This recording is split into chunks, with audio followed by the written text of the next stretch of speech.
Kia ora koutou, ko ani Edwards helaho. This is my story, Revelations.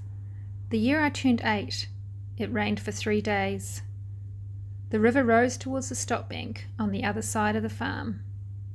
Sheep huddled under the macrocarpa. My mother stood for a long time watching the rain. When she finally turned away from the window, she went to the telephone and rang Dial a Prayer. She held the phone out, and as we listened to the mumbling recording, I looked out on a landscape of water, as the voice told me the earth had passed away and there was no longer any sea. My mother put the phone back on the hook. Revelations, she said. It's the end of the world.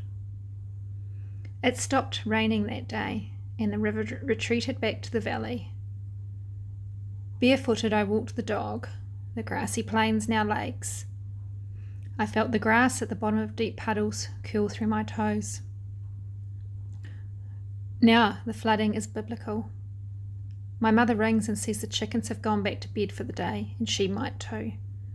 She can't flush the toilet. The power is off. She's not worried. She moved away from the river years ago. Then the phone line goes down and there is silence for 5 days. On the television, there are images of homes swept away and bridges broken.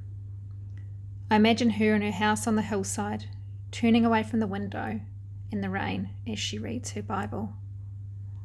When my mother finally rings, she says it stopped raining, the power is on and the chickens are dry.